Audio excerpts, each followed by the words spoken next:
You were wishing you were the turkey. Yeah. By the time you hear that for an hour. Hey GQ, it's Luke Combs, and today I'm gonna show you all the things I can't live without.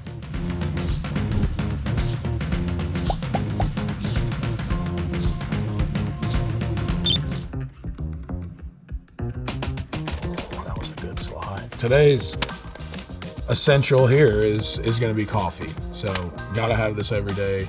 Anytime we're in a city, we try to find some local coffee to have. I got a Jura on the bus. I know it doesn't look like it, but I do intermittent fasting, so this is about the only thing that I get to enjoy before noon every day. So coffee is a big part of the things that keep me sane, and definitely something that I can't live without. Have you ever tried to give up coffee? No, why? Why would I try to give up coffee? I've never tried, never will try. If a man needs something, you know what I mean?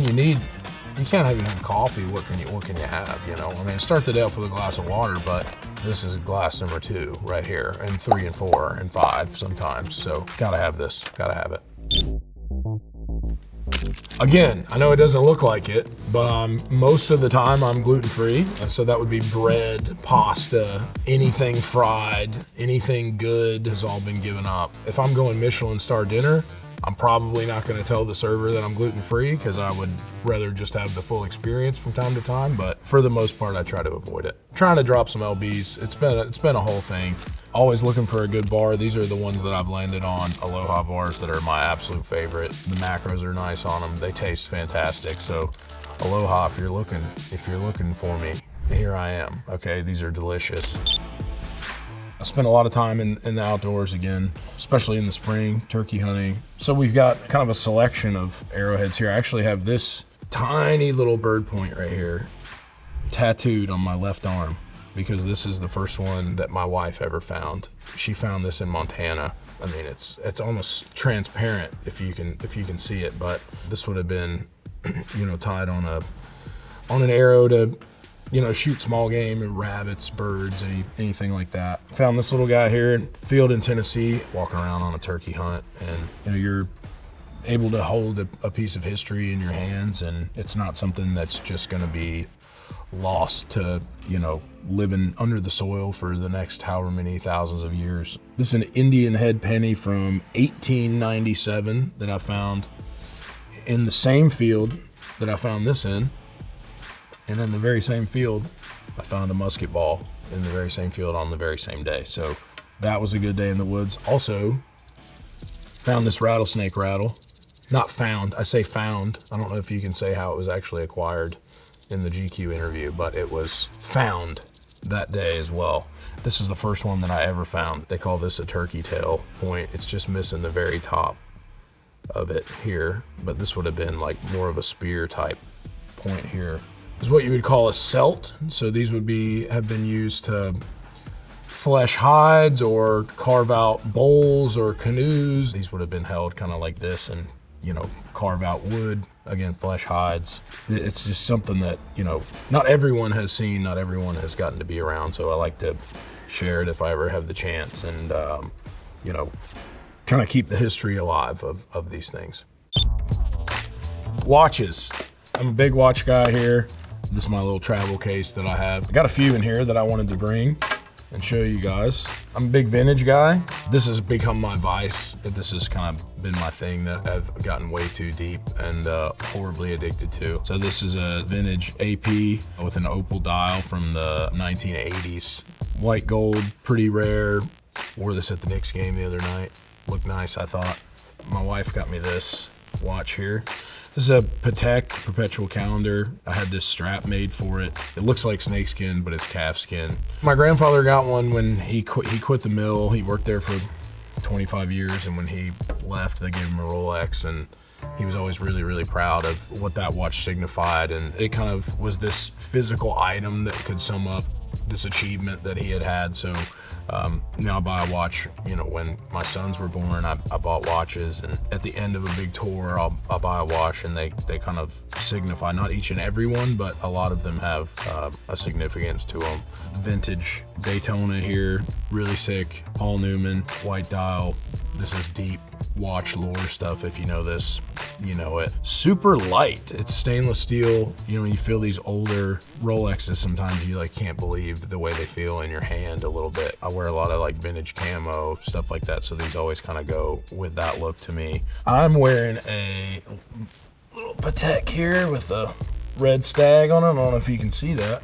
Again, I'm a big outdoorsman, so this that's the signification of this watch for me is you know, I can relate. I just love it. It's nice, classic looking, sleek. You know, nothing crazy. Hats. As a hair challenged dad in his mid-30s, this has become another staple of my wardrobe. I wear a lot of hats. I have a lot of hats. I find them on eBay. People give them to me. This is a new hat. It's got, again, these two are both vintage. This has the kind of vintage look. I love a corduroy hat. As a guy who sweats a lot, probably not the best choice to wear on stage, but I love the way a corduroy hat looks, the way it feels. Obviously, we got our senior hat, our Dale Earnhardt number 3 with the flames on it. I wore this at my son's 3rd birthday party. And we have this is a Merle Haggard, vintage Merle Haggard local crew hat, which would be a hat that's given to the crew in whatever town you're gonna come to, kind of as a token of appreciation outside of payment, obviously. I have worn this hat a million times. As you can tell, it was actually in really good shape when I got it. And this is just from years of wear. It's got a little pin on the side of a pronghorn antelope. Obviously, this hat that I'm wearing is a collaboration I did with the Carolina Panthers, my favorite football team. So this is kind of like my line I got to do with them, which was a total bucket list thing for me. So yeah, hats, gotta have them, wear them every day. Another way to accessorize, quote unquote. I don't know if that's what I would normally call it, but yeah, love them, love hats. Oh. So an all-time classic here, Bahama 2, Columbia PFG. If you were gonna see me perform, would I be wearing a hat? Yes. Would I be wearing this? Yes, I would be.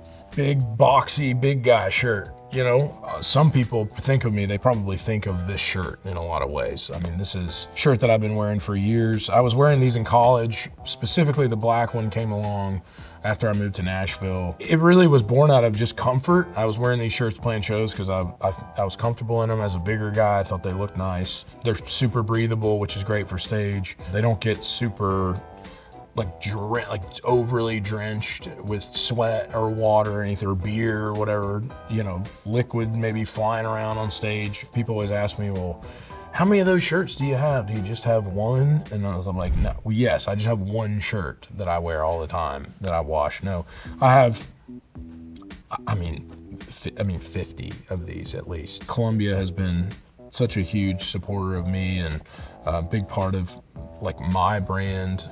I like to think that maybe I helped them out like 1% by wearing this, probably less than 1%, but just to some extent, I would like to think maybe I helped out. I do know that when I started wearing these, this was the worst selling color of the PFG, and now it's the best selling color. So I might have helped a little bit.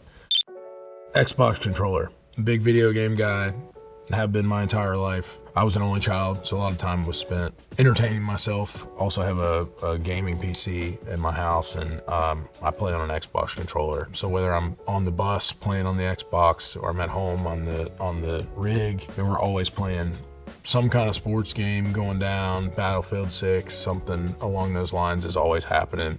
The little bit of downtime I do have, I enjoy playing games. It's always been a great escape for me. Top 5 games of all time. I would definitely say the Battlefield franchise is really up there for me as far as shooters go. Obviously Madden, NCAA football, I'm a huge football fan, so those games are every year I'm picking up the new copy. FIFA, absolutely love FIFA. I've spent hours and hours and hours, me and my buddies playing FIFA tournaments and, you know, just sitting around a college dorm room and drinking beer, playing video games. So yeah, those 4, obviously all the Call of Duty stuff is really great. I know all basic answers, but there's a ton. I love Fallout, you know, all the Elder Scrolls, Skyrim games were, you know, huge parts of my childhood as well. So yeah, Xbox controller, video games, gotta have them, love them. All right, so turkey calls. I wear people out with these things. This is a what's called a slate call. So this is a different kind of call than this call. This is a mouth call. The biggest benefit to this call would be you can call without using your hands, right? People say if they could smell, you would never kill them because their eyesight is beyond anything that's even comprehensible. So you try to not move as much as you can, right? So this call here is basically I'm gonna take this striker on this piece of slate right here, and I'm going to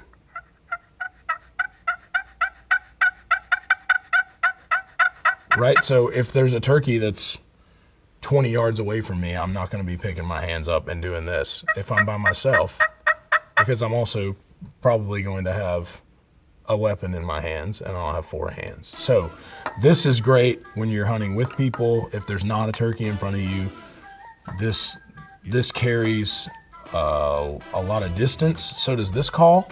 This mouth call here can be a little bit louder, I would say, than this one.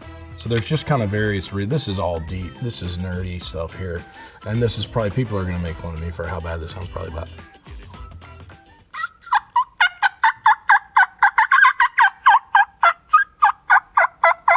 so like if there was a turkey in front of me, I could have this in my mouth and have my gun up and be going. So basically I'm imitating a female turkey and I'm trying to get a male turkey to get close enough to me to make a mistake, let's say, to keep it PG. If you are into hunting and you are into turkey hunting, you know that you can't live without these. I spend, a decent amount of time practicing and trying to be a better caller, trying to, improve my skills. There's this call and response game or dance that happens with the animal that becomes like this conversation with it to some extent, I think is why people become hooked on it. It's a very intricate thing. It takes a lifetime learning how to master these calls. I'm not even close to being where I want to be, so I spend a lot of time with these on me, and especially around this time of year, beginning of the new year, this takes place in the spring. So as we ramp up to turkey season, this is becoming something that's driving everyone that's around me absolutely insane. My team would vouch for that, certainly. So quintessential item to have. So these are Air Max 90s. I love tennis shoes. I'm a big fan. These are probably my favorite shoe for me personally. I mean, these are a staple, right, of the Nike lineup. These are such a classic. There's a million different colorways of these shoes. These particular ones are called the Day of the Deads. Obviously a little bit out there colorway. I like that. I don't wear tennis shoes all the time, but when I do, I want people to know. Again, Air Max 90s, these are called the Grateful Ducks. You got the bears in the form of the duck inside. On the back, you've got the Grateful Dead 1990. So these are, 1990, the year I was born, but obviously commemorating the historic show the Dead did in Oregon's football stadium in 1990. So got some flair. They're the kind of the perfect mix to me of, I could work out in these if I wanted to, but they could also be like a straight up streetwear look if that's what you're going for. It's a very versatile shoe. So if I happen to have a pair on and I was like, well, okay, we're out of town and I brought a pair of boots and a pair of these, anything I can't do in my boots basically that we would be doing on the road, I know I can do in these, whether that's going to get dinner or going to work out. There's so many awesome kind of like rare pairs of these floating around in the world, and I love the way they look, and they give me some confidence. Blue Otter sunglasses, I'm wearing these every day. This is a company that I'm actually now a part owner of, which is really cool to get to say, but these are an item I have to have whether I'm in the water, on the boat, in the pool, hunting, fishing, whatever it may be. I can wear these out in the field and feel like they're gonna perform well, and I can also wear them walking down the street in New York City and feel like they're gonna look good. So these have been a great companion for me and will continue to be for a lot of years.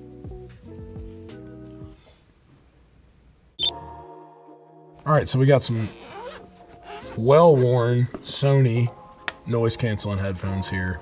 I have worn these on a million flights, whether I'm laying in the bed in a hotel room listening to a podcast or working out or riding the bus.